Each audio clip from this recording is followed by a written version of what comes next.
My twin sister came to visit me at the hospital, covered in bruises all over her body. When I realized she was being abused, I decided to switch lives with her to teach that monster a lesson he would never forget. My name is Sarah. My sister's name is Emma. We are twins, identical as 2 drops of water, but our destinies were as different as water and oil, like heaven and earth. People said I wasn't right, that I was crazy. The doctors used more elegant words. They said I had an impulse control disorder, that I struggled to regulate my emotions. I describe it as feeling too much. I feel everything 10 times more intensely than others. My joy can make my chest burst, and my anger is what brought me to this place.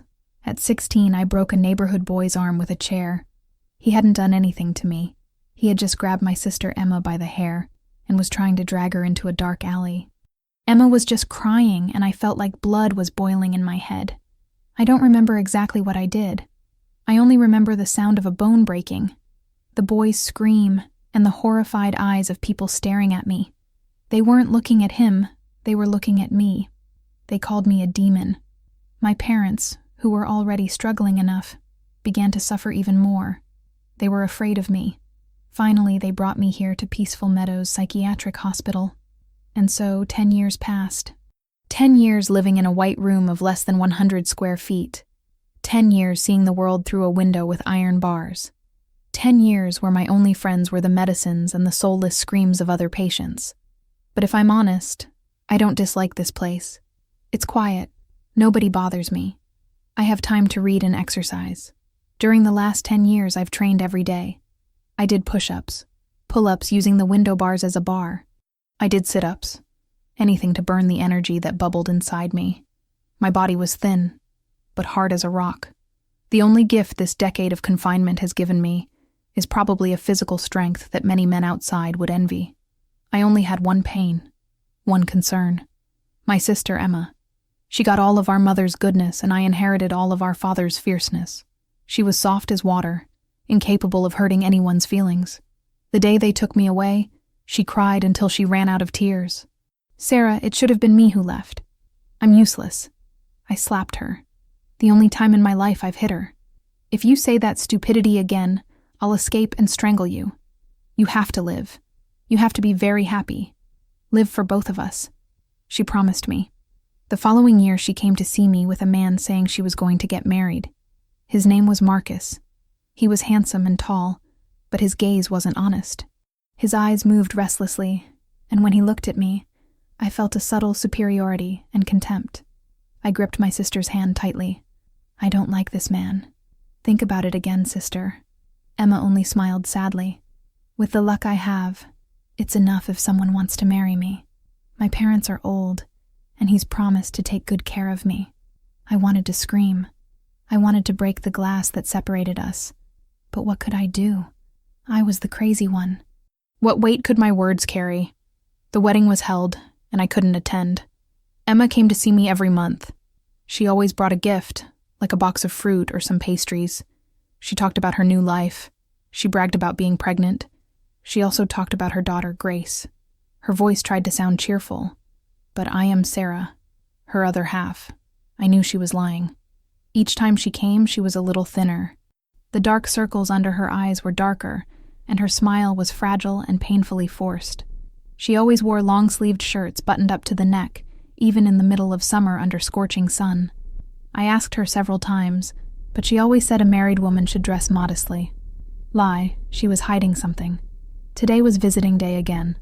I waited since early morning. The sky outside was gray like my heart. I had a terrible feeling. The rage I had suppressed for 10 years was beginning to stir. It was like a hungry beast, crouched, waiting for a single drop of blood to fall. And I knew that today, that drop of blood was going to fall. The dry click of the lock was heard, and the heavy iron door opened with a creak. The instant Emma entered, I felt as if someone was squeezing my heart. The person in front of me was not the Emma I knew. She was just an emaciated and fragile shadow. She wore an old shirt with worn shoulders, and the collar went up to her chin. Despite the suffocating heat of summer, she was dressed like that. Her hair was disheveled, her face consumed and pale, but what froze my blood were her eyes. Where were my sister's clear and sweet eyes? Now there were only 2 deep wells full of desperation, 2 dull and lifeless pupils. And under her left cheekbone, a faint purple bruise, clumsily disguised with cheap makeup powder, forced a smile that turned my stomach. "Sarah, how are you?" Her voice was weak and trembling, like a dry leaf.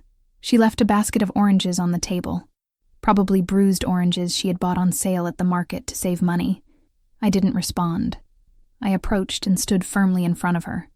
I raised my hand, and with my calloused fingers gently touched the bruise under her eye. She startled and stepped back, like a little bird scared by a bending branch. "Oh, it's nothing. I fell off my bike." "You fell?" I repeated with a voice cold as ice. "You fall and get a bruise only in one eye? How do you have to fall for that to happen?" She stammered, lowered her head and wrung her hands. I looked at her hands. The knuckles were swollen and red, the nails short and full of scratches.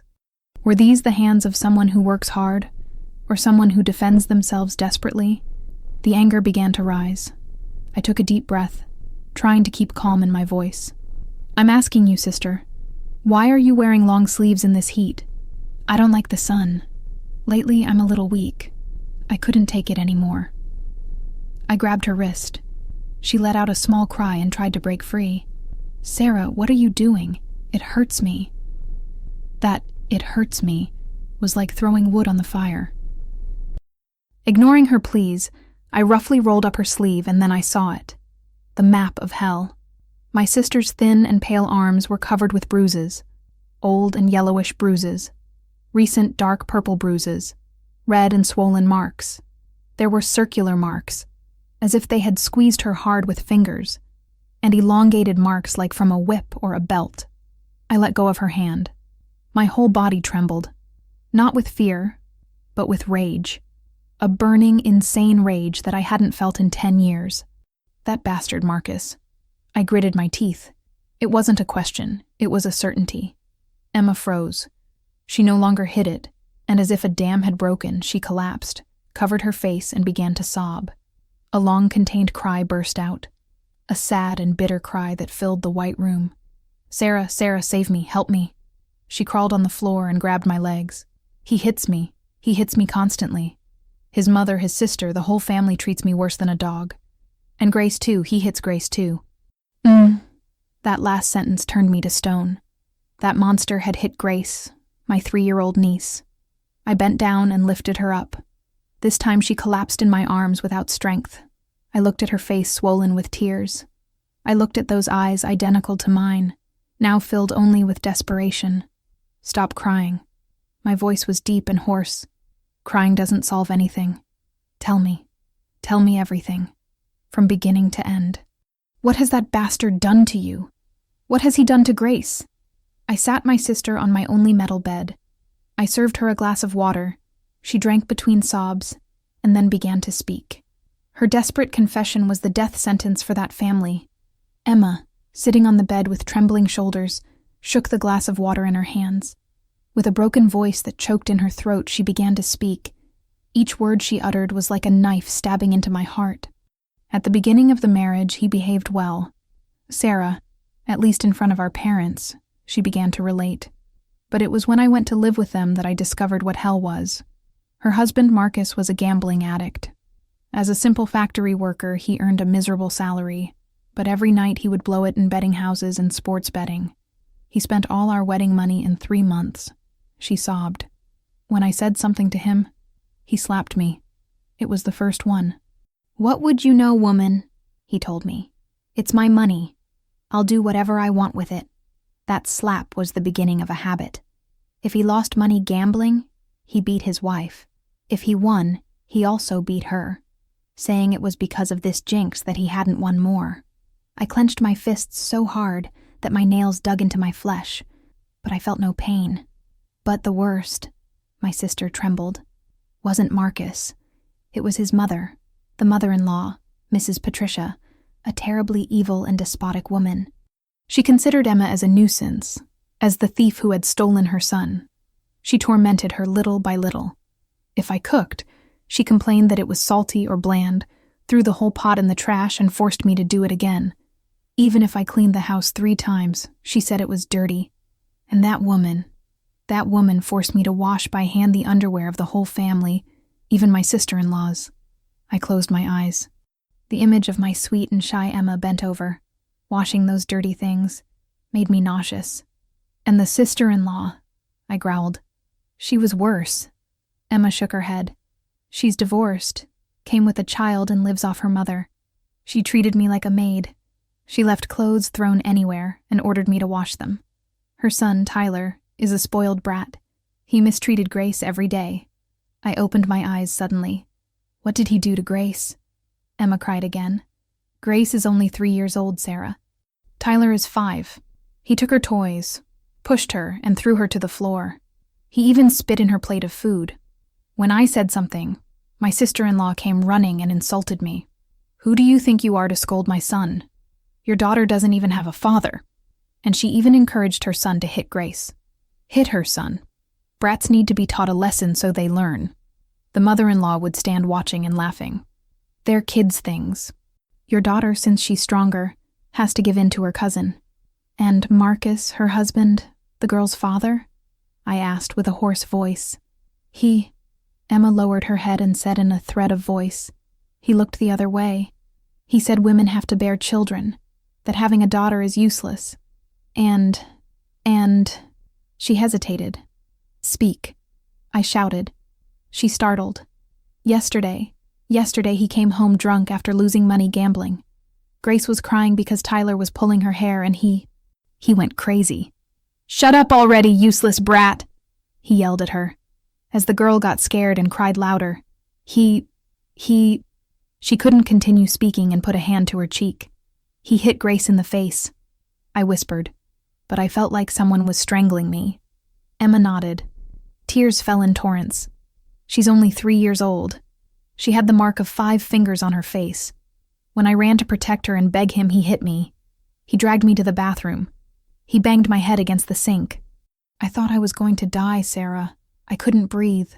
The bruises on the arms are from the mother-in-law and sister-in-law. Instead of stopping him when they saw he was hitting me, they joined him. The sister-in-law scratched me with a comb, and the mother-in-law took some dirty socks and stuffed them in my mouth to shut me up. It was enough. Everything inside me collapsed.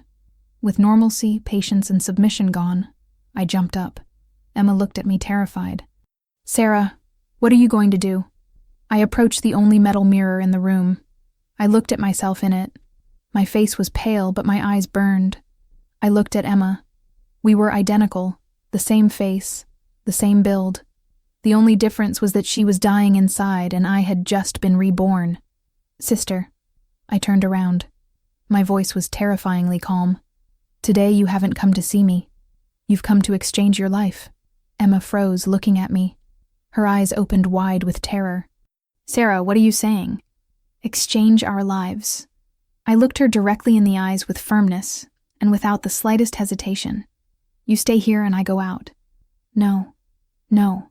Emma shook her head hastily and took my hand. Sarah, don't you understand? That is hell. Those people are beasts. You've been here for 10 years. You won't survive out there. And what about the papers? How are you going to get out? I smiled coldly. You're wrong, sister.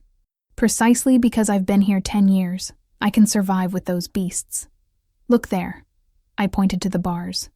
I've also lived with beasts here. The only difference is that the ones here are locked up and the ones there are loose. I let go of her hand and grabbed her by the shoulders. Listen to me well. You're not crazy, that's why you can't beat them. I am crazy. Only a crazy person like me can take care of that trash. Do you think I'm going to escape? I smiled. No, I'm going to walk out the front door with full honors. I took her in front of the metal mirror. Look, we are one. Who's going to distinguish who is Emma and who is Sarah? Emma looked trembling at our reflection in the mirror. We were identical down to the last hair. This is the plan, I said quickly. Visiting time was almost over. Take off your clothes. I'll take off the hospital uniform. We'll switch them. Sarah, but there are no buts. I cut her off. Do you want Grace to live receiving beatings all her life? Do you want to rot in that corner? Trust me. I haven't rotted here for 10 years in vain. I've been waiting for this day. I explained the plan. From now on, you are Sarah. You're safe in this room. Nobody will hit you or bother you. The doctors and nurses here are good people. They just don't understand me. You stay calm. If anyone asks you anything, you don't have to answer. Just nod or shake your head. They're used to me doing that. They'll say, "How quiet Sarah is today. You just eat, sleep, and read. Do you see all the books I've read? Read those. Relax." I looked deeply into her eyes, transmitting my calm. "You don't have to do anything. Just wait for me. I'll clean that dump. I'll make them pay for what they've done. I'll get Grace out of there. I promise you." Emma's desperate look slowly changed to a faint ray of hope. Although weak, she was in a dead end. She had nothing to lose. She nodded. Be careful." "I know." We quickly changed clothes. I put on her old and worn clothes. They smelled of mold, fear, and a faint trace of blood. The rage boiled inside me again. I put Emma's ID and the old house keys in my pocket. In the loose patient uniform, Emma suddenly looked very small. I gave her a strong hug. "Don't move from here. Wait." The bell rang, announcing the end of visiting time. I took a deep breath and headed for the door. The nurse on duty saw me and nodded. "Mrs. Emma, you're leaving now." I nodded, forcing a trembling smile identical to my sister's. The iron door of the patient ward slammed shut behind me. A dry, metallic sound echoed. I walked out the main door of the hospital. The dazzling summer sunlight hit my face. 10 years. I breathed free air after 10 years. It was full of car exhaust, dust, and the noisy roar of the street. But for me, it was the smell of war, and I was a demon just released from its chains. I squeezed the bunch of keys in my pocket. "Marcus, Mrs. Patricia, Michelle, Tyler, here I come." I took a bus and walked almost another kilometer. Remembering Emma's directions, her house was in the deepest part of a dark and winding alley. The houses were stuck together, damp, with electrical cables tangled like spider webs. The smell of sewage and stale food hit my nose. I stopped in front of a single-story decrepit house. The iron door was rusty. Emma lived here. My sister, who had always been neat and tidy, had had to bury her life in a place worse than my cell. My hands trembled as I put the key in the lock. The door opened with a creak. The first thing I saw was chaos. Clothes thrown carelessly on a chair, plates with food scraps on the table from lunch, attracting flies. The floor was sticky, and a sour and nauseating smell of laziness and dirt permeated everything. And then I saw my niece Grace. She was sitting in the darkest corner of the house next to the leg of an old wardrobe.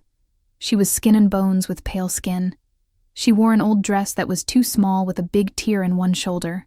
She held a doll, a headless doll. When she heard the noise of the door, she startled.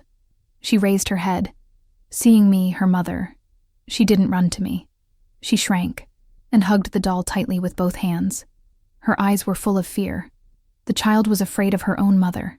I felt like my heart was breaking into 1,000 pieces. Damn beasts. What had they done to a child? They had turned a 3-year-old girl into a scared creature who feared even her own mother. I tried to soften my expression. I crouched down and tried to use a soft voice, almost forgotten. "Grace, Mommy is here." The girl just trembled and looked at me. "Come with Mommy." I extended my hand. The girl hesitated, looked at me, and then looked behind me as if expecting someone else. And that someone spoke. "That bitch has come crawling back." A sour and malevolent voice came from inside. Emma's mother-in-law, Mrs. Patricia, appeared shuffling. She was short and fat, with ashen-colored skin. She wore bright floral pajamas and held a fan in her hand. "Where have you been all day to come back now? Did you go see your crazy sister?" She spat on the floor right next to me. "Did you bring anything to this house?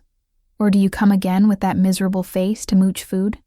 I stood up slowly, protecting Grace behind me. I looked at her. I said nothing, just looked at her. I fixed my eyes on her turbid and evil eyes. I memorized this face. The old woman seemed to notice that something was different. The daughter-in-law, who normally lowered her head and trembled when insulted, today stood upright and dared to look her in the face. What are you looking at?" She raised the fan and pointed it at my face. "What fly has bitten you today? Do you want me to gouge your eyes out?" I sketched a very slight and slow smile. "Excuse me, mother-in-law, I didn't hear you well." My smile seemed to freeze her blood. I...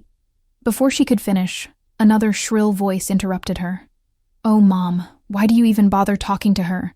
Let her make dinner, I'm starving." The sister-in-law, Michelle, came out of the main room.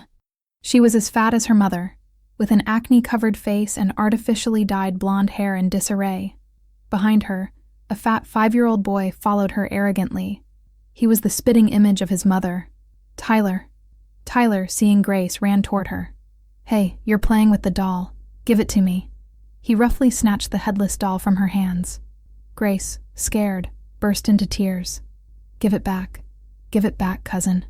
It's mine. I'm not giving it back. Your toys are mine." Tyler raised the doll and threw it against the wall. "Who plays with this garbage?" He turned to Grace and pushed her hard. "Why are you crying? Shut up. If you cry again, I'll really hit you."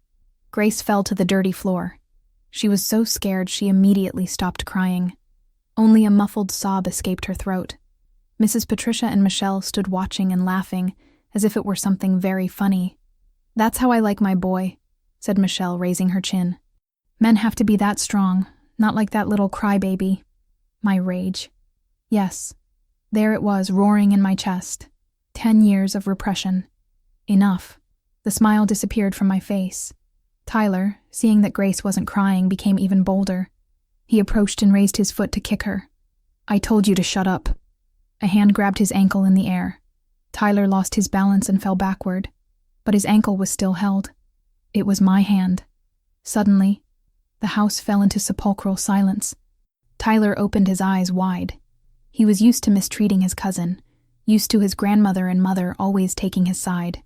Never had Elena's mother touched a hair on his head. "Let me go. Let me go, crazy witch. How dare you touch my leg?" He writhed. Without saying a word, I squeezed a little. "Ow, it hurts, it hurts. Mom, Grandma, this lady is breaking my leg." Tyler started screaming. Michelle finally reacted. "My God, Emma, what are you doing? Let go of my son right now." She ran toward me, ready to scratch my face with her red-painted nails. Still holding Tyler's leg, I raised my other hand and blocked Michelle's arm. I grabbed her wrist. Let go, let go." Michelle struggled, but my hand was like a steel clamp. "Sister-in-law," I said with an expressionless voice, "you should better educate your son. He's a child, yes, but he can't be poorly behaved. If he touches Grace again..." I squeezed my hand. Both Tyler and Michelle let out a cry of pain. "Next time I won't be satisfied with just breaking his leg." "Mom! Mom! Help me!" Michelle screamed, terrified, calling her mother. Mrs. Patricia finally woke up. She trembled with rage. Her daughter-in-law, the one she beat and insulted daily, today dared to rebel. She dared to touch her daughter and her golden grandson. You're crazy." Mrs. Patricia grabbed a feather duster that was nearby. "You've gotten too big for your britches. Today I'm going to beat you to death." She brandished the duster and started hitting my back nonstop. I didn't flinch. My back was used to worse pains in the hospital. I slowly released Tyler and Michelle. Mother and son retreated hastily. Mrs. Patricia, seeing that I didn't react, became even bolder. "I'm going to give you a beating to take away that insolence so you know your place." I slowly turned and faced her. The duster kept hitting my shoulders and chest. I raised my hand and grabbed the handle of the duster. Mrs. Patricia, surprised, tried to pull it, but it didn't move an inch. I looked at her. She looked at me. In her eyes there was anger. In mine only a cold emptiness. I pulled hard. Mrs. Patricia staggered forward. I broke the handle of the duster in two. Crack. I threw it at her feet. "From today on," I said, "there are going to be rules in this house." I looked at the panting old woman, at the sister-in-law who was massaging her wrist with a trembling hand, and at the damn nephew who was whimpering. "It's time for dinner." "What's for today, mother-in-law?" Mrs. Patricia, between fear and rage, stammered. The dinner. The rotten cod you brought yesterday from the market. Make a stew with it, well salted and dry, so the money I spend feeding your family isn't wasted." There was the star dish Emma had told me about, the salted fish stew she was forced to prepare and eat entirely. Yes, mother-in-law. I'll do it that way. Leaving behind 3 pairs of astonished eyes, I entered the kitchen. I saw the fish that gave off a rotten smell in a basin. Naturally, I cleaned it and put it to stew. I threw half a packet of salt into the pot. I let it cook until the broth evaporated completely, and the fish burned black. The smell of salt and burning was unbearable. I set the table, a pot with yesterday's cold rice, a plate of yellowish cooked vegetables, and my masterpiece, the cod stew. Mother-in-law, sister-in-law, nephew, dinner. Mrs. Patricia, snorting, sat at the table, took a large piece of fish and put it in her mouth. Her face changed color instantly. From red to purple, she spat out the food. Yuck, yuck, how salty. It's so salty it's going to kill me. You want to kill me. Very calmly, I took some vegetables. You told me to make it salty and dry.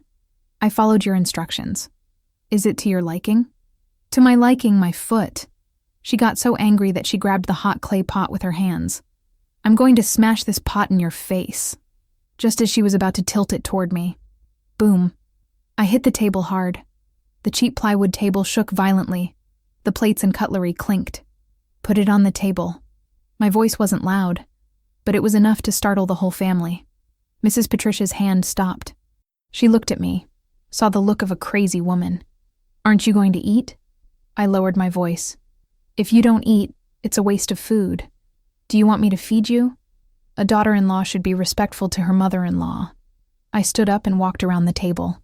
With a big spoon, I took a piece of burned fish. Come on, mother-in-law. Open your mouth. She's crazy. Mrs. Patricia, terrified, pushed her chair back. With one hand, I grabbed her chin and squeezed hard. Her mouth opened by itself. I shoved the spoonful of fish down her throat. Eat, I growled. Taste the flavor my sister Emma has had to endure for years. Taste what it's like to respect other people's work. Mrs. Patricia coughed violently. Snot and tears mixed on her face. The piece of salty and hard fish got stuck in her throat. She tried to spit it out, but I held her jaw firmly. Swallow, I ordered. Sister-in-law Michelle couldn't sit idly by watching her mother being treated like that. She forgot her fear, and her years of arrogance returned to bloom.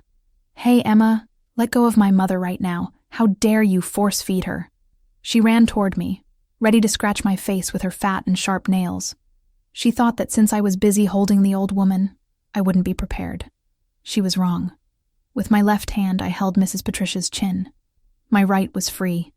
Without even turning my head, I threw my right hand backward. Slap. It sounded like an explosion. It wasn't the sound of a slap. It was like hitting a piece of meat with a board. Michelle froze, staggered. Her enormous body spun and crashed against the wall. Her cheek went from pale to intense red and swelled.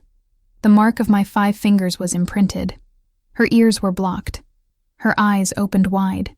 She touched her cheek and then looked at my hand. She had an expression of disbelief. She, who had spent her whole life hitting and insulting others. It was the first time someone had hit her, and on top of that, it had been her sister-in-law, whom she considered trash. It was then that I released Mrs. Patricia's chin. She immediately crawled on the floor to vomit the piece of fish. I slowly faced Michelle. Sister-in-law. My voice was like ice. Does your cheek hurt? She trembled with fear and humiliation.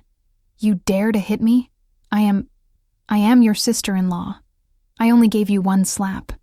I approached her. She pressed against the wall, retreating. Do you want to feel what a real beating is like? Like the one you and your mother gave Emma last night helping Marcus. I recited exactly what Emma had told me. Michelle's face turned white as paper. How? How do you know? I know everything. I smiled. I also know that you scratched my sister with a comb, and that your mother stuffed dirty socks in her mouth. Do you want to try? I looked at a pile of Tyler's dirty socks thrown in a corner. Michelle let out a scream. She knew I wasn't joking. No, you're a demon! You're not Emma! She fled and took refuge in her bedroom. The click of the lock was heard. She hid inside, barely able to breathe. Mrs. Patricia, seeing her daughter flee, crawled hastily to her own room and slammed the door. Tyler, seeing his grandmother and mother being beaten, wet himself and unable to make a sound, fled behind his mother. The house fell into a chilling silence. Only Grace and I remained, and the salted fish stew that was still steaming. I turned around. Grace was still sitting in her corner. She wasn't crying, just looking at me with wide eyes.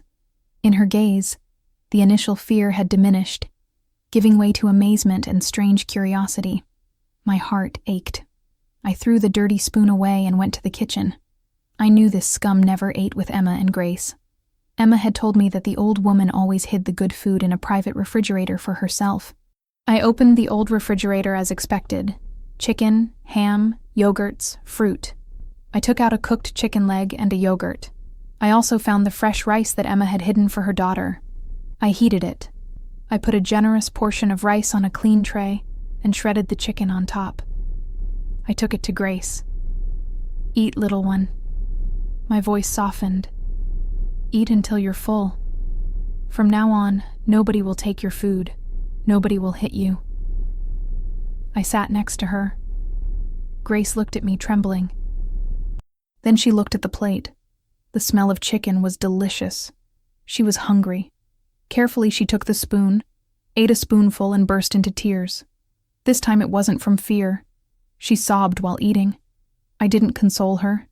I just sat next to her, caressing her back in silence. "Eat, little one. Eat it all. Mommy is here." Grace finished the whole plate of rice and drank the yogurt. When she finished, she looked at me. She hesitated a moment, and then stood up and wrapped her arms around my neck. A weak hug, but enough to surprise me. "Mommy," whispered the girl. "Today, Mommy is a little different." I hugged her. Mommy just decided not to be afraid anymore. That night I slept hugging Grace. The girl slept deeply. How long had it been since she had eaten her fill and felt safe? But I didn't sleep. I stayed awake, listening to the snoring from the next room. The snoring of the husband. He worked the night shift and hadn't come home yet. Oh no, he hadn't arrived yet. Those snores were from the rats in the adjacent room. I was waiting, Emma had told me.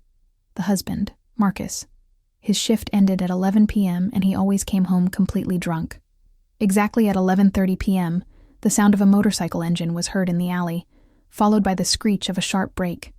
Then the sound of staggering footsteps and a string of curse words. Again I've lost everything. Open the door. Marcus, the monster, had returned. Grace, who was sleeping in my arms, got scared and hid her head in my chest. I calmed her. "Calm, sleep. Mommy is here." Boom. The front door opened with a kick. I hadn't locked it. A tall man entered, staggering. He was a head taller than me. He smelled of cheap alcohol, tobacco, and sour sweat. His work clothes were disheveled and full of grease. His eyes were bloodshot. This was the demon who had tormented my sister. This was the bastard who had slapped his own 3-year-old daughter. "Emma, where are you?" he shouted with his tongue twisted by alcohol. "Where have you hidden?" Not seeing anyone, he grabbed a glass from the table, a glass I had washed and left clean, and smashed it against the bedroom wall. Crash. Glass fragments flew everywhere. Grace screamed and cried. "I'm scared, Mommy. I'm scared, Daddy. Daddy has arrived." I hugged her tightly.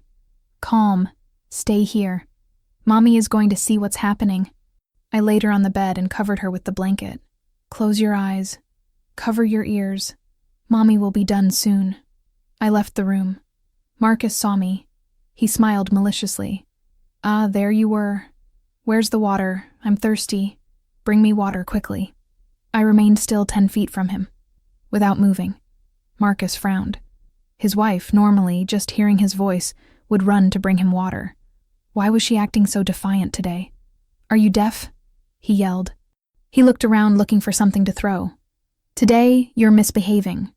I'll have to teach you again." He staggered toward me. "Today, I lost money and I'm in a bad mood, so you better obey." He raised his hand. A familiar slap, the same one he had used to educate Emma for the last 7 years, the same one he had used to hit Grace the night before. "I'm going to give you a beating so you—" His thick and hairy arm flew toward me, but stopped in the air. I had grabbed his wrist.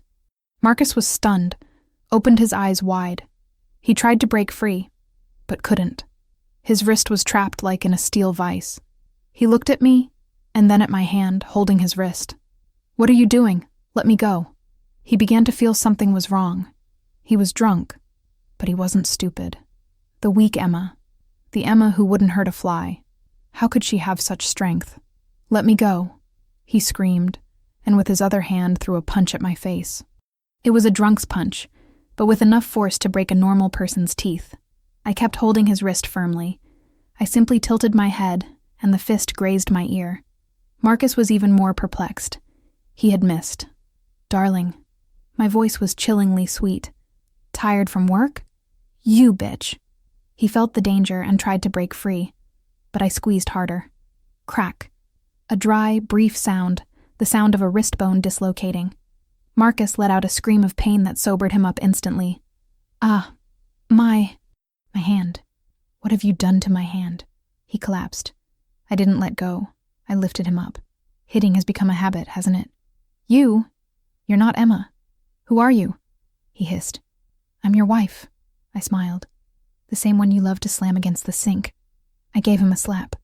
This wasn't my sister's slap, it was my slap. A slap loaded with 10 years of contained rage.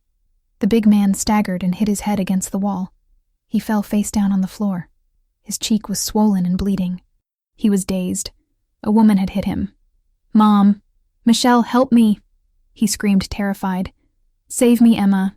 Emma has gone crazy. She's hitting me." Not a sound was heard from either room. Patricia and Michelle heard him, but neither dared to open the door. They trembled behind their doors. Despite their sons', their brothers' screams, cowardly rats, Marcus realized that nobody was coming to save him.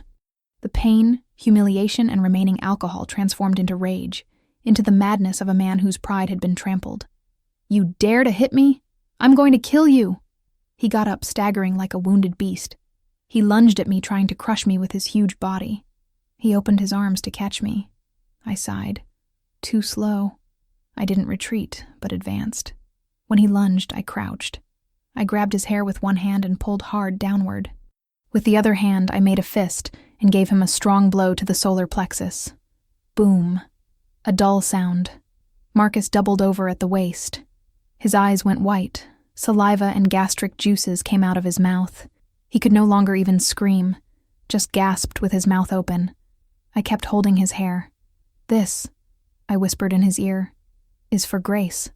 I lifted his head by the hair. "And this," I gave him another slap, "is for my sister Emma." I dragged him. He was corpulent, but now he was like a broken sack of potatoes. I dragged him to the bathroom, the narrow and dirty bathroom. "You like to slam your wife in the water, huh?"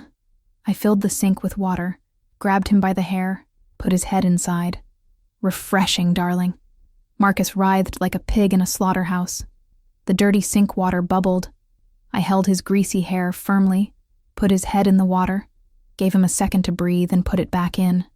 "Refreshing, darling," I whispered. My voice was chillingly sweet. "Is the water cold? You loved putting Emma's head in, didn't you? You heard her pleas, saw her desperation. Glub, glub, help, help." He could barely articulate words before the water filled his mouth again. I yanked his head up. His face was pale. His eyes rolled back. Snot, saliva, and sewage water dripped from him. He trembled. The drunkenness had disappeared, leaving only absolute terror. He looked at me as if he were seeing a ghost. The big man, who a moment ago threatened to kill me, was now cowering and had wet himself. The smell of urine was unbearable. I frowned. How disgusting. I let him go. Marcus fell to the bathroom floor, coughing and vomiting.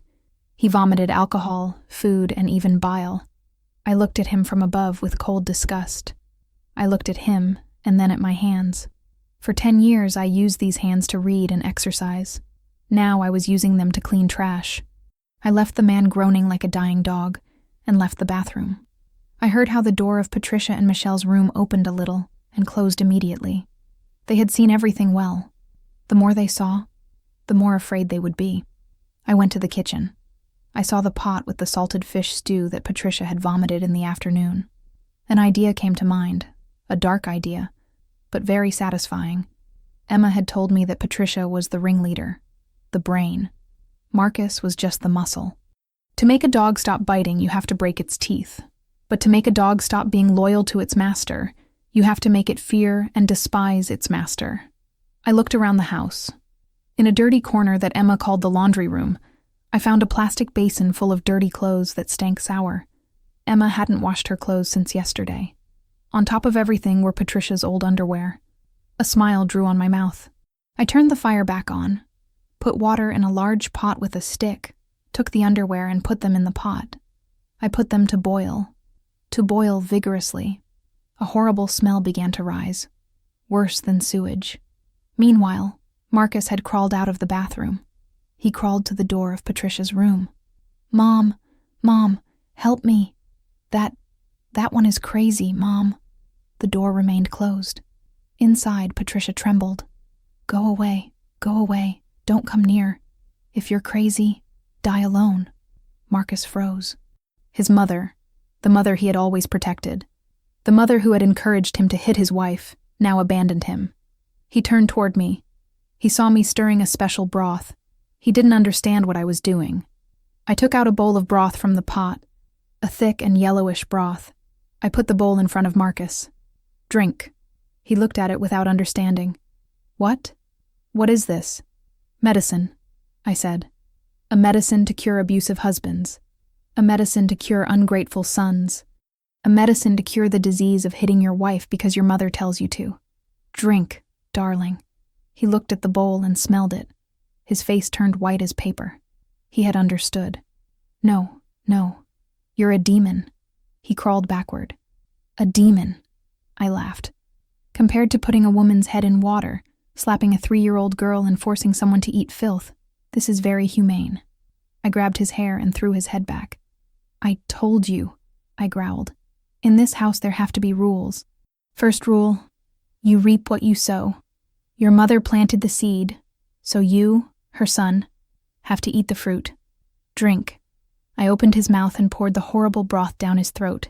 He writhed and tried to vomit, but I held him firmly. He had to swallow sip by sip. The door to Patricia's room burst open. She stood there. She saw her underwear in the pot. She saw her son drinking the water they had been boiled in. Her eyes rolled back. My God, you... Marcus vomited violently, this time even bile. Patricia looked at her son, and then at me. There was no longer evil in her, only terror. She staggered and fainted. Perfect, one less. I looked at Marcus, who was convulsing. "See? Your mother fainted. Now get out of here to your room. If I hear a single moan from you tonight, I'll make you drink the water from that whole basin of dirty clothes." Marcus, with his last strength of terror, crawled to his bedroom. The house finally remained in silence. The next morning, the house was quiet as a tomb. I got up early and bathed Grace. I took delicious food from Mrs. Patricia's refrigerator and prepared an abundant breakfast for both of us. Sautéed beef, fried eggs. Grace ate eagerly.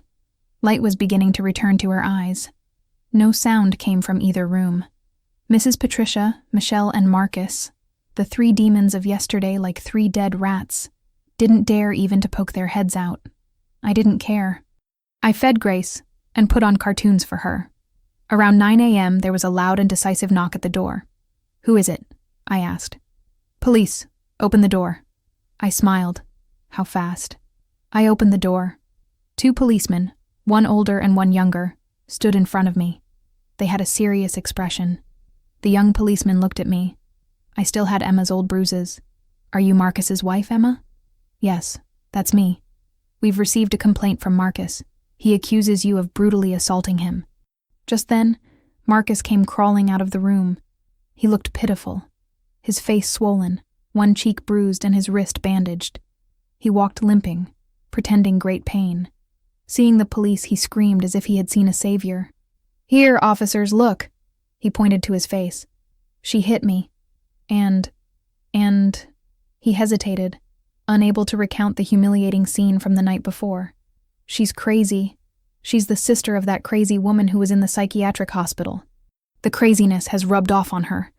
Arrest her. Lock her up."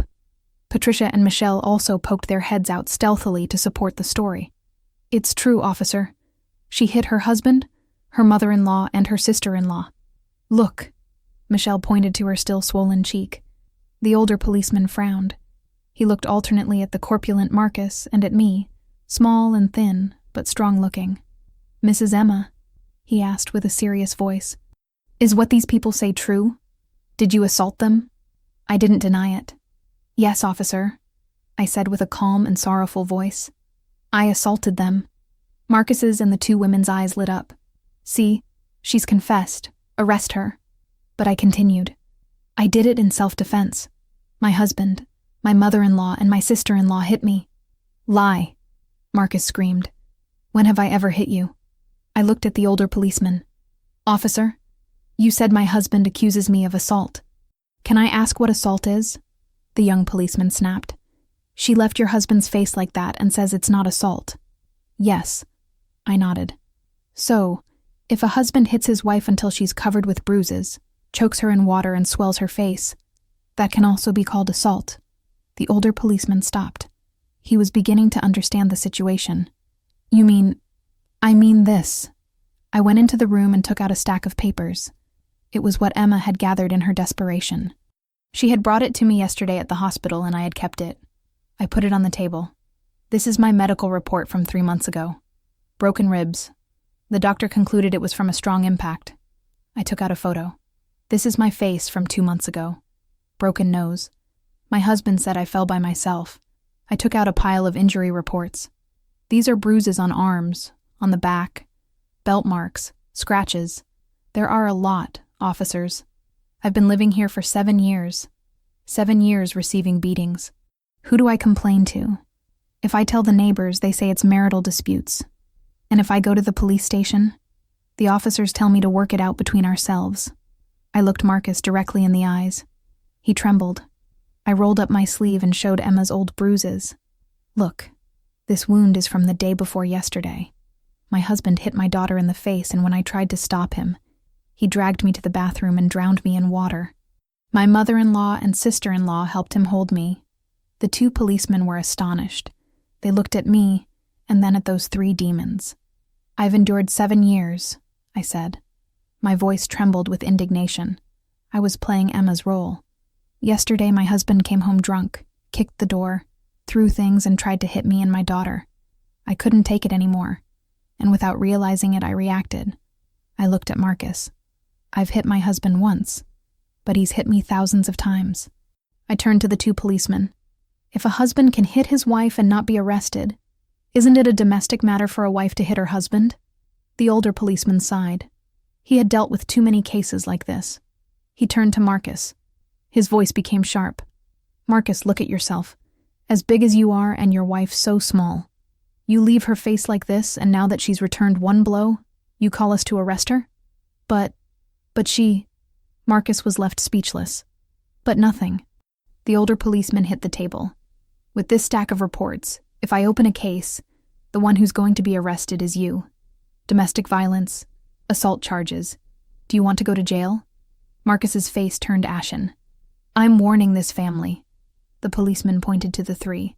"Live like people. Don't make us come back here. Next time there won't be just a warning."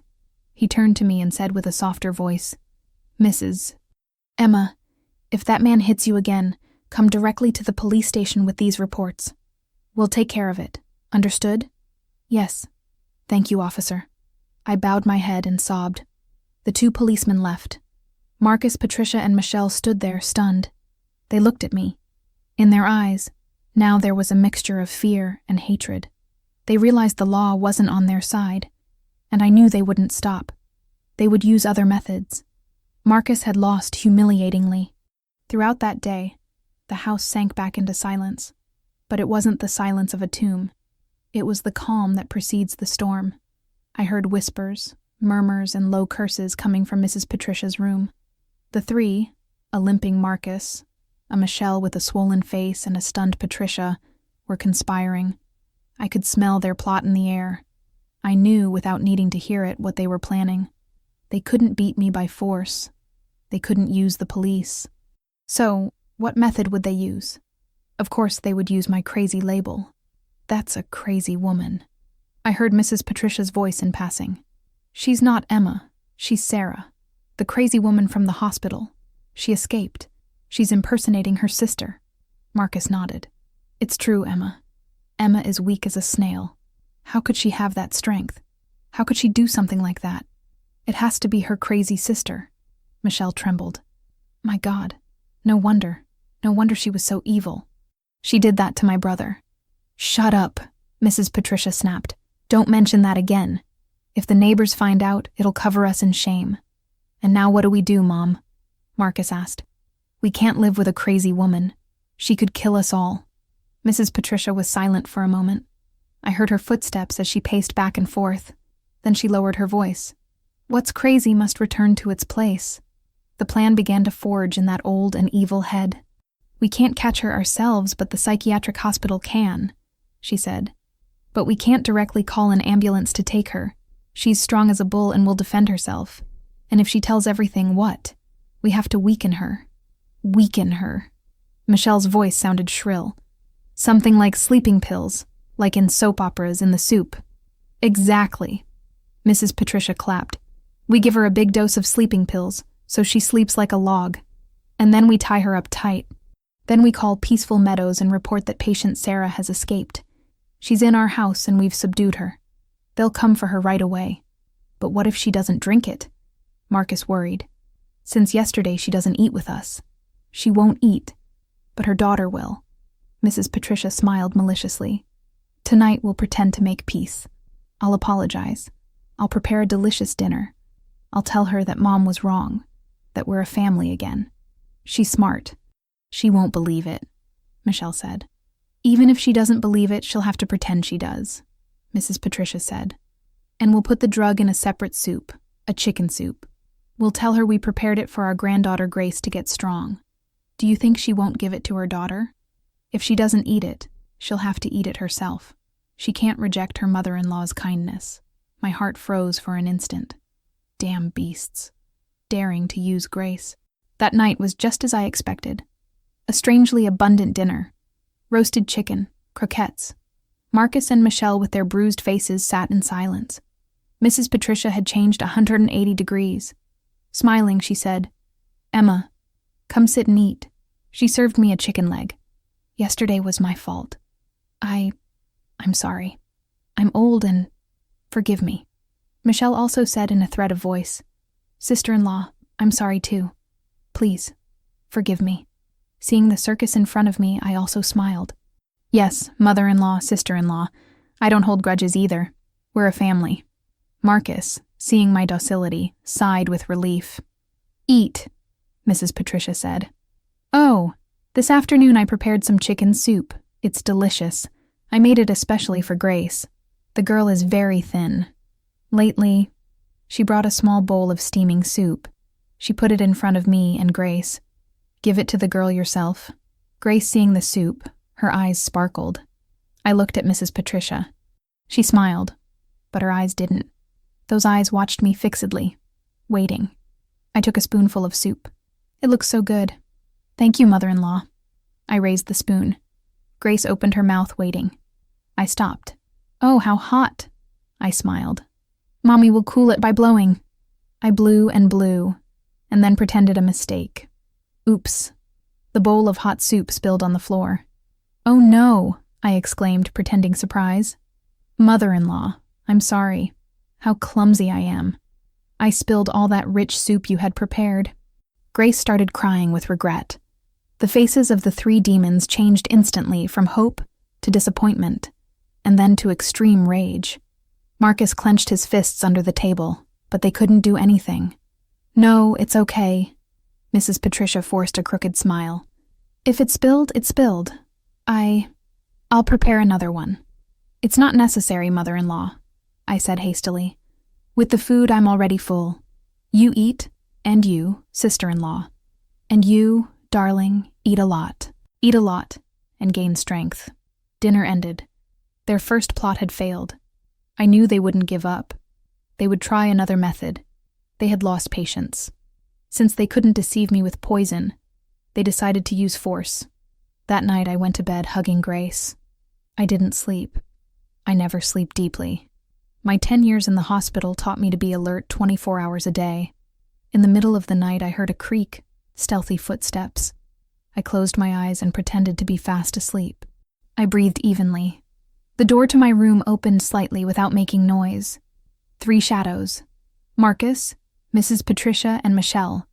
Marcus went ahead. In his hands, although he had both bandaged, he held a thick rope, a rope for tying bundles.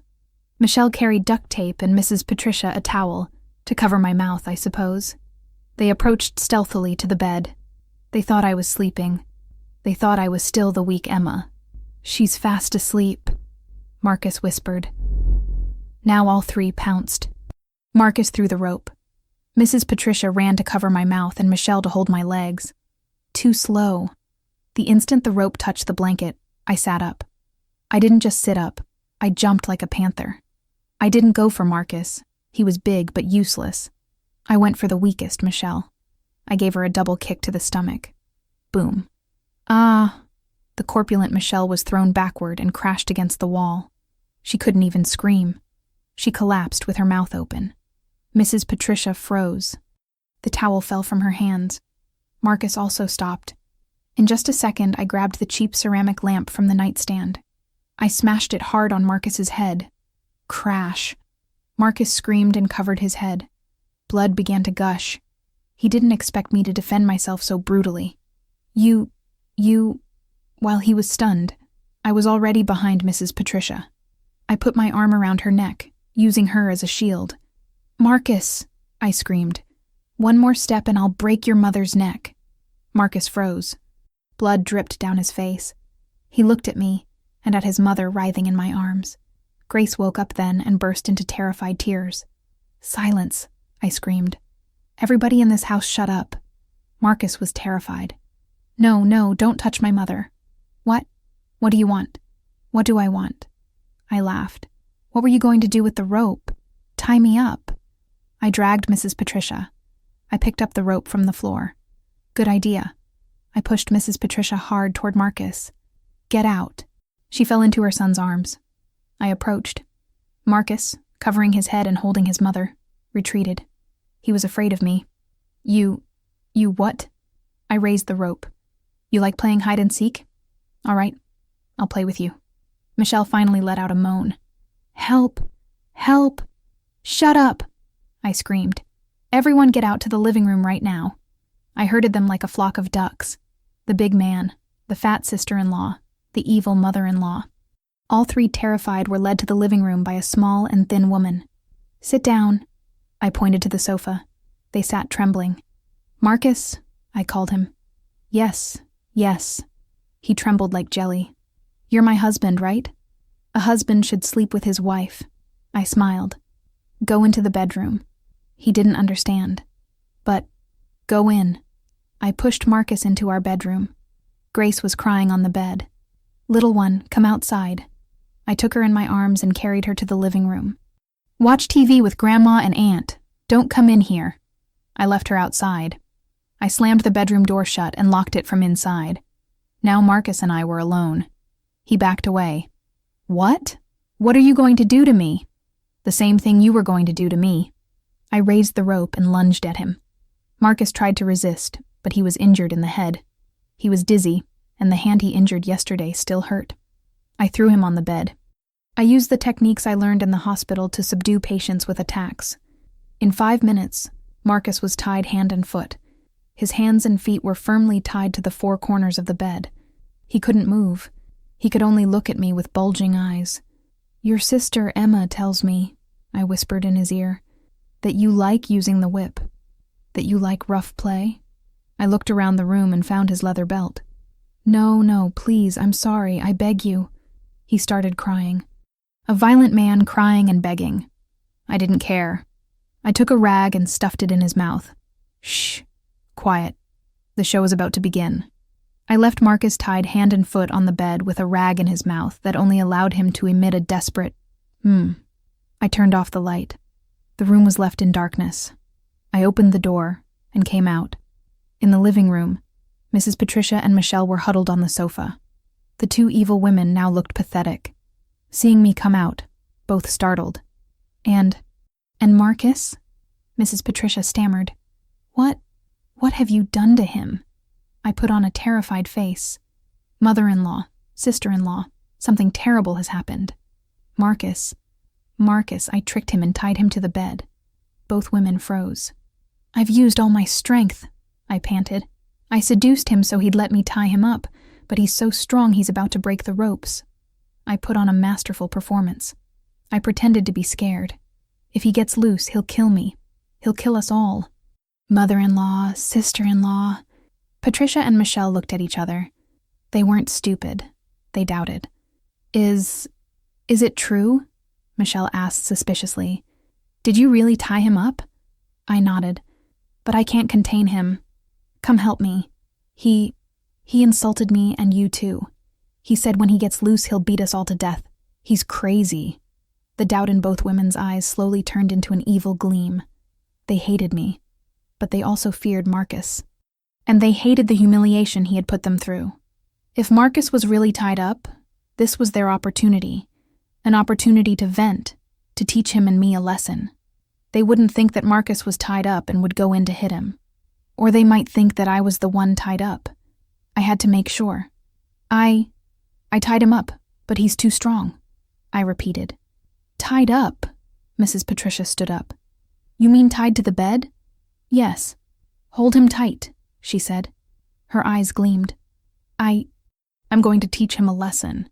How dare that damn son scare his own mother?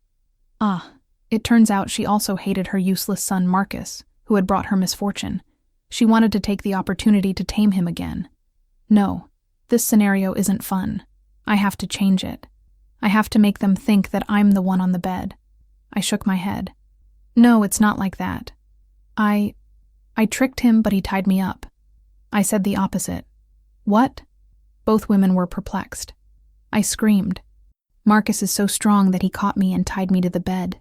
He wants to kill me. Mother-in-law, sister-in-law, help me. He just hit his head, and he's not in his right mind. Now he's looking for a knife. Yes, this scenario is more believable. Patricia and Michelle's faces lit up. The daughter-in-law tied up, the son crazy looking for a knife. This was a golden opportunity. She's tied up, Michelle mocked. Great. Very good. Where is she tied up? Mrs. Patricia asked. Her hands trembled with excitement. In the bedroom. Really tight. I can't move. I swear. Mom. Michelle turned to Mrs. Patricia. It's our opportunity. Let's give that bitch a beating to take away her insolence. Yes. Mrs. Patricia nodded. She dares to hit me and make my son drink that filth. She gritted her teeth. Bring a stick. Today I'll beat her to death. Michelle ran to the kitchen and brought a hard wooden mop handle. Mrs. Patricia grabbed a bamboo cane she used for hanging clothes. The room is dark, I said, trembling. Better in the dark, Michelle said triumphantly. That way we hit her without her knowing who did it. The two women, armed and bloodthirsty, headed for the bedroom. I backed away and hid in a corner. I took out my phone. I put it in video recording mode. The red light came on. Open the door, Mrs. Patricia ordered. I opened the door, trembling. Mother-in-law, sister-in-law, help me. I moaned. Help yourself. Ask hell for it. The two women rushed into the dark room. They only saw the silhouette of a person tied to the bed, writhing and emitting an They thought it was me. Die, crazy bitch. Michelle was the first to act. She raised the mop handle and with all her strength began hitting the figure on the bed mercilessly. Boom, boom, boom. You dare to hit me? You dare to slap me? Mrs. Patricia wasn't left behind. With the bamboo cane, she hit the legs and sides. I'm going to take away that insolence so you know who's in charge of this house. Boom, slap, boom. The sound of sticks against flesh. The sound of bones. I think I heard the sound of bones breaking. Marcus, gagged, couldn't scream. He could only emit a muffled groan. Ugh. But the more he groaned, the more the two women believed it was me suffering, and the more they took it out on him. Scream, scream more. You'll see how I shut you up. I stood at the door recording everything clearly. When I had been recording for about 5 minutes, I saw that Marcus was no longer writhing. He remained still. I thought it was enough. I went in and turned on the light. The cold white fluorescent light flooded the room. Mrs. Patricia and Michelle stopped with the sticks in their hands. They blinked and saw that the person tied to the bed, bloody and gagged, was Marcus, their son, their brother. "Ah!" Michelle was the first to scream. She dropped the stick and backed away with her face pale as paper. Mrs. Patricia was stunned. She looked at Marcus and then at me. I stood at the door with the phone in my hand, the red recording light still blinking. "You hit well, mother-in-law." I smiled. "Hit harder. I have it all recorded. You and your sister-in-law just committed a crime of serious assault, an organized crime with weapons against your own son and brother." I raised the phone. "With this video, I can say that Marcus kidnapped me and that you, trying to rescue me, got the wrong person. Will the police believe that?" Mrs. Patricia staggered and collapsed. This time she didn't faint. She wet herself. The room filled with the smell of Mrs. Patricia's urine, Marcus's moans on the bed, and Michelle's terrified breathing. Very calmly, I put the phone in my pocket. I patted Michelle's pale cheek. "Sister-in-law, if you're done hitting, now you should call an ambulance for the victim. I think you broke your brother's bones." Michelle startled and stammered. You ordered me to, you set me up." "That I set you up?" I laughed. "It's true I tied up Marcus, but I asked you for help, to come hold him down. I didn't know you were going to bring sticks and beat him in a group. I didn't order you to hit him. You did it voluntarily and with great enthusiasm." I turned to Mrs. Patricia. She was still on the floor. "Mother-in-law, and now what? Do we call 911 or the ambulance first?" I didn't wait for her answer and took out my phone. First, I called 911. "Hello, police station. This is Emma from Pine Street number 47. I'm calling to report an emergency. A serious assault crime just occurred in my house. The victim is my husband, Marcus, and the attackers are his own mother and his sister, Mrs. Patricia and Michelle. They hit him with sticks and I think they broke his bones. Come quickly. I'm afraid they might kill him." I hung up, leaving both women stunned, and then called the ambulance. "Hello, emergency services. I need an ambulance at this address. The patient has suffered a group beating. I suspect broken ribs and head trauma." When I finished calling, I dragged a chair to the center of the living room, right in front of the bedroom door, and sat down. I crossed my arms and waited. Mrs. Patricia finally reacted. She realized what she had done. She started screaming, "Crazy bitch. Demon, you've ruined my family." She tried to lunge at me. I simply raised the phone. "Hit more, mother-in-law. Hit me too and make it a combo. That way, when the police come, they'll take you all together." She stopped. Michelle got up staggering, ran to the room and shook Marcus. Brother, react. Don't scare me." Sirens were heard. A police car and an ambulance arrived almost simultaneously. The narrow alley lit up with blue and red lights in the middle of the night. The neighbors, accustomed to the screams from this house, poked their heads out curiously. The same 2 policemen from yesterday appeared again, this time accompanied by 2 security officers. "Who is Mrs. Emma?" the older policeman asked seriously. "That's me." I stepped forward. "What happened? Another fight?" "No." I shook my head. "I wasn't the one. They fought among themselves." The paramedics rushed in with a stretcher. When they illuminated Marcus with their flashlights, they too were stunned. The big man was now a bloody ball, with disheveled clothes and still tied up. "What? What happened here?" the young policeman exclaimed, horrified. "Who tied up this man?" "I did," I said calmly. "He tried to hit me and I tied him up. It was self-defense." "And after tying him up, what did you do?" "Nothing," I said. "I simply went out to ask my mother-in-law and sister-in-law for help. I told them that Marcus was tied up and to come help me. But—" "Lie!" Michelle screamed from the room. "You tricked us. You said you were tied up." I shrugged. Now she can say whatever she wants. I have evidence. Marcus, at that moment, after an officer cut the ropes with a knife, whispered with difficulty, "My side hurts. Mom, Michelle, they hit me." He pointed at the 2 women with his finger and fainted. The paramedics quickly transferred him to the vehicle. One of them told the police, "He's serious. He has at least 2 broken ribs and a head injury." The older policeman turned around. "Mrs. Patricia, Miss Michelle, what happened here?" She tricked us." Mrs. Patricia started acting, crying out loud. "She's crazy. She escaped from the hospital. She tricked us into hitting my son. Officer, she's the instigator. Yes, I nodded. I'm crazy. Are you going to believe me, or would you prefer to see this? I turned on the phone and played the video. The 4 policemen and security officers crowded to see. They saw the dark room clearly. They heard my moan. Mother-in-law, sister-in-law, help me.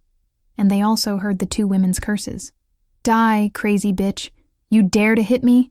You'll see how I shut you up. They clearly saw Michelle hitting mercilessly with the mop handle and Mrs. Patricia beating without compassion with the bamboo cane. The older policeman's face went from seriousness to ashen. He had been in this for decades, but such a brutal scene of a mother and sister beating their own son and brother exceeded his imagination. He turned off the video. Enough. He turned to the 2 women with a face cold as ice. Mrs. Patricia, Miss Michelle, we have the video as evidence. We also have the victim Marcus's testimony. You're both going to have to come with us to the station. I'm not going. I'm innocent. She tricked me. Michelle fought back. Whether you're innocent or not, you'll declare at the station. The young policeman took out handcuffs. Officers, help me. Mrs. Patricia, seeing the handcuffs, turned white and fainted. Really fainted. No problem. There are the paramedics, said the older policeman. Put her in the ambulance and wake her up. When she wakes up, bring her to the station. It was chaos. Michelle was taken away screaming and cursing, making a racket in the whole alley. Mrs. Patricia was taken on a stretcher like a sack of potatoes. The neighbors murmured and watched. My God, at the Johnson house the mother and daughter beat up the son. How barbaric. And the daughter-in-law was so good. Karma is karma. I stood at the door watching them with Grace in my arms. The girl had fallen asleep at some point. I smiled. Justice is sometimes quite effective. The next morning, the house was strangely quiet. Marcus in the hospital, Mrs. Patricia and Michelle in jail. According to news from the police station, the crime of serious assault with clear evidence meant the 2 women would be detained at least 7 days for investigation. They could get out if the victim Marcus withdrew the complaint. But right now, Marcus would probably rather be in the hospital than return home. So, in this infernal house only Grace and I remained, and Michelle's son, Tyler. The boy slept in his mother's room. In last night's chaos, nobody had worried about him. He woke up in the morning and saw that neither his grandmother, nor his mother, nor his uncle Marcus were there. He came out and saw me preparing breakfast for Grace. "Where's my mom?" he asked with his usual arrogance. "And Grandma? Why are you making fried eggs? That's mine." He tried to lunge at the table. Grace, seeing Tyler, instinctively shrank and hugged her plate. I put down the pan, turned around, and stood in front of Tyler. "Good morning, Tyler," I said calmly. "Get out of the way. Where's my mom?" He screamed. "You hit my mom. I'll tell Grandma. Grandma will beat you to death." I crouched to his level. "Tyler, listen to me carefully." I no longer called him nephew, but used a firmer tone. "The police took your mom and your grandma." Tyler stopped. "Lie. You're a crazy woman." "I don't lie." I looked directly into his eyes. "Your mom and your grandma did something bad. They took sticks and beat your Uncle Marcus until they broke his bones. That's why the policeman came, put handcuffs on them and took them away. Now they have to be in jail." Tyler's arrogant expression transformed into confusion, and then fear. No matter how spoiled a child is, without adult protection, he's very weak. No, you're lying. My mom and my grandma," he started whimpering. "They're in jail because they did something bad, like you." "Me, what did I do wrong?"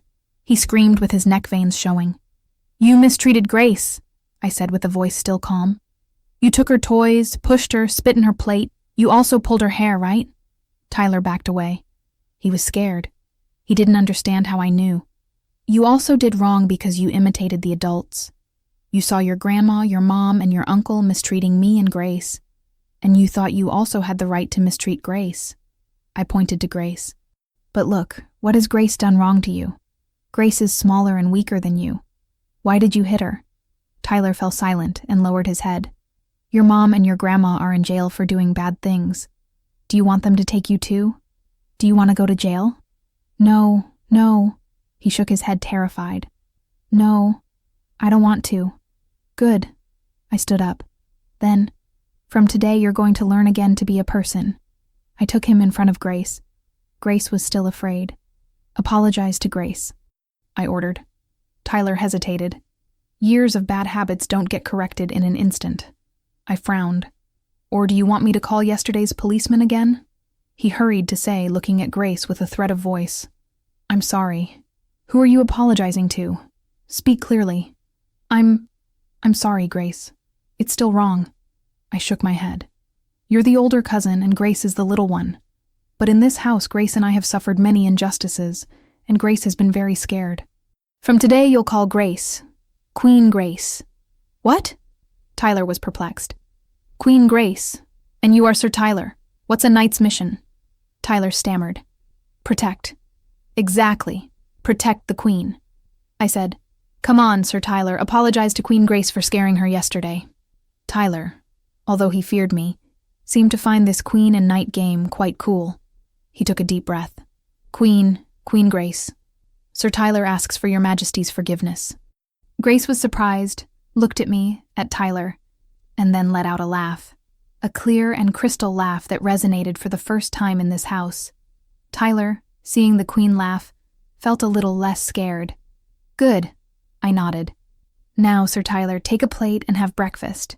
When you finish, you'll play together. The knight must yield his toys to the Queen, understood? Yes. Tyler docilely took a plate. I served him food. While he ate, he glanced at Grace. I know it's not easy to change a child, but at least I had planted a seed, the seed of respect and fear. Sometimes, before teaching someone kindness, you first have to make them feel fear. A week passed. The house for the first time had a home atmosphere. I made Tyler clean his own room. I prepared decent meals. Grace laughed and spoke again. She and Tyler could play together under my supervision. Tyler, the spoiled child, now knew how to yield his toys to the Queen. On the 8th day, Marcus came home from the hospital, limping back with a bandage on his head, a cast on his ribs and his arm in a sling. He returned silently. Seeing me reading in the living room, he startled and froze at the door, not daring to enter. Come in, darling, I said without looking up from the book. What are you afraid of? It's your house. Marcus entered trembling, looked around. The house was spotless. His daughter Grace, watching TV, had gained weight and had better color. His nephew Tyler was next to her coloring. Queen Grace. Sir Tyler is hungry, Tyler said. Knight, wait a little. Her Majesty is finishing watching these cartoons. Grace replied happily. Marcus opened his eyes wide. He didn't understand what was happening. He limped to his room and closed the door. He didn't dare to bother me. Now he knew he was the most useless being in the house.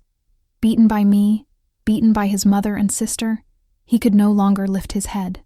2 days later, after serving the 7 days of detention, Mrs. Patricia and Michelle were released. Not because they were innocent. They were released because Marcus withdrew the complaint. He was afraid of having to live alone with me if his mother and sister went to prison. He thought it was better to bring back those two beasts than face me, the demon. The 2 women returned with a pitiful appearance.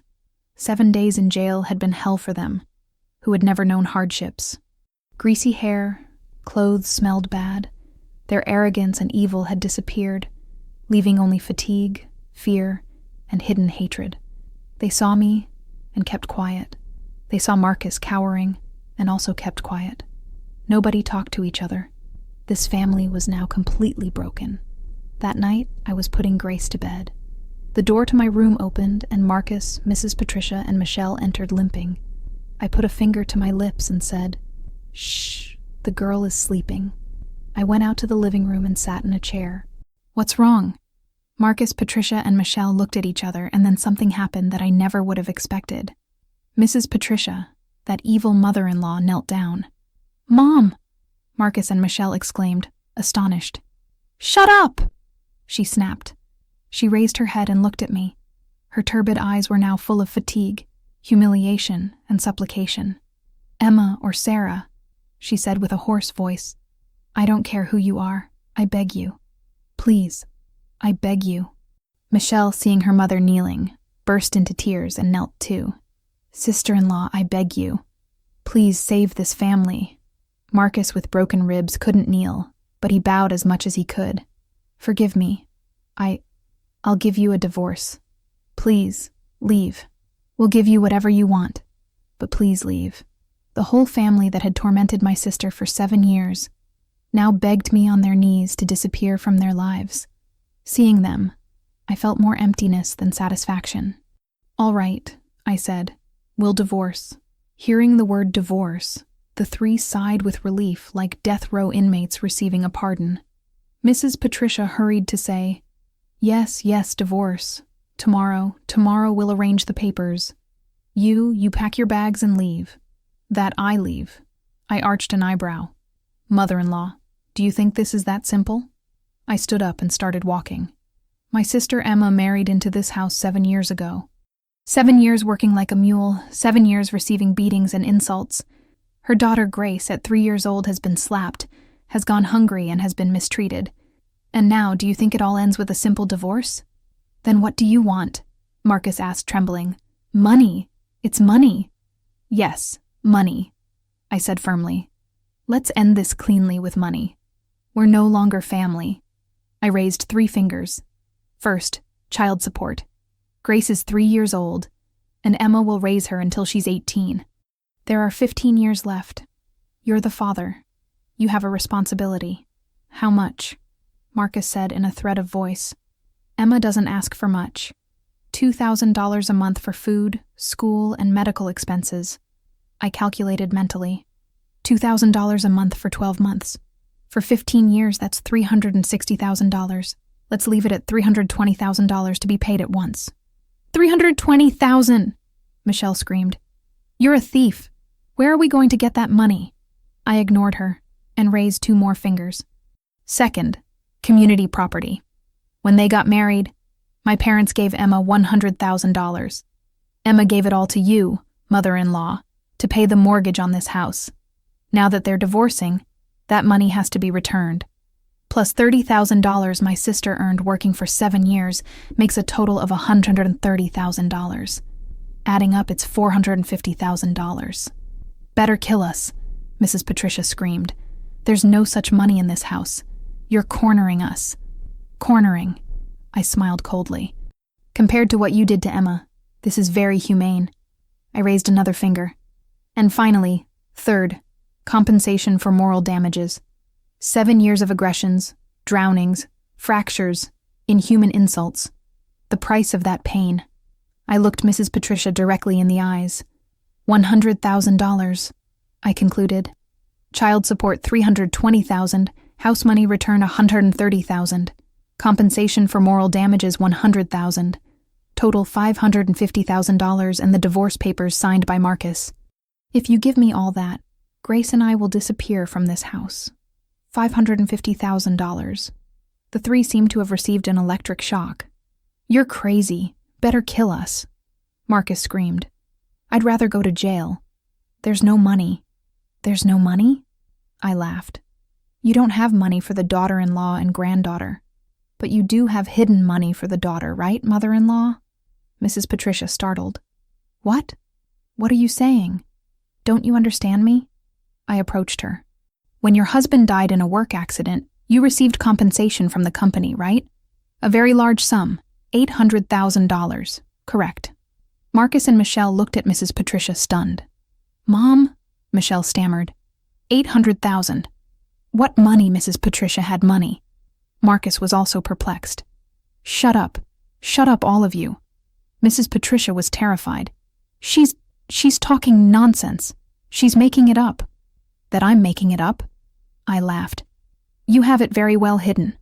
You can't even put it in the bank for fear your children will find out. You wrapped it in 7 layers of plastic, put it in a jar, and hid it in the kitchen shed among the firewood, right?" Mrs. Patricia's face turned white as paper. Marcus and Michelle said nothing. They got up silently, looked at each other, and ran to the kitchen shed. Sounds of hitting and things falling were heard. A few minutes later, Michelle came down. In her hands, a jar covered with soot. Trembling, she turned it over on the floor. "Money. A lot of money. bundles of $500 bills carefully wrapped in plastic. "Mom," Michelle trembled. "Money. It's real money." Marcus looked at the pile of money and then at Mrs. Patricia. "Mom, you hid money from me. You let me get into debt up to my neck, lose money gambling while you had $800,000. Michelle," Mrs. Patricia screamed, "I was saving it for you. Marcus is a gambling addict. If I gave it to him, he would have spent it all." "Old witch!" Marcus screamed furiously. "Slap!" Michelle slapped Marcus. "Shut up! And what if Mom gave it to me? What are you? An abuser? You dare to hit me?" Marcus also went crazy. "I'm going to beat you, bitch." The two lunged at each other, hitting, scratching, and cursing. Mrs. Patricia collapsed, crying. "Oh, my family is ruined. My children fight over money." I observed the second part of the family drama, this time over money. I coughed. Ahem. The three stopped. I pointed to the pile of money. $550,000. "I give you 3 days. Prepare the money and the divorce papers. If not," I raised the phone. "This video of the mother-in-law and sister-in-law beating Marcus and this happy family story. I'll spread it throughout the neighborhood, City Hall, and digital newspapers. The choice is yours." 3 days later, I received $550,000 in cash, carefully stored in a suitcase, the divorce papers signed by Marcus. The three had their faces full of bruises. It seems the war over the rest of the money, after my part of the $800,000, had been very intense in the last 3 days. "Here's the money, and here are the papers," Mrs. Patricia said with a tired voice. Now leave. Disappear from our sight." Without saying a word, I counted the money and kept the papers.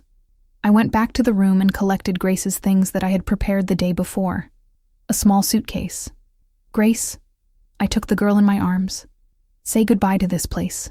We're going to find Mommy." Grace, although confused, was happy. She hugged me tightly. "Yes, let's go find Mommy, Emma." I took Grace in my arms and the suitcase with the money and left that infernal house. I didn't look back once. I took a taxi. Destination: Peaceful Meadows Psychiatric Hospital. I entered the same familiar smell of disinfectant. But today, I was no longer the crazy woman who had escaped. I was a free woman. I headed to my cell. No, to Emma's cell. But I encountered a strange scene. In the common room, where I used to spend hours sitting without moving, today there were flowers and a cake. The hospital director and several nurses surrounded a person. It was Emma. She wore the patient uniform, but her face was radiant. She was really smiling. She talked with people and thanked them. She was alive, full of life. "Congratulations, Sarah." The director, a man of about 50 with glasses, politely shook my sister's hand. "It's incredible. A miraculous recovery. A rare case in world medicine. Congratulations." Emma saw me and her eyes lit up. No words were needed. She ran and hugged me and Grace. A warm and strong hug. "Sarah, you're back," she exclaimed, still calling me Sarah. Then she turned to the girl. "Grace, my daughter, my God, my little girl." She kissed her, crying, but they were tears of happiness. I was perplexed. I looked at my sister, at the doctor. I still didn't understand what was happening. "Sister, what is all this?" The director approached me, smiling.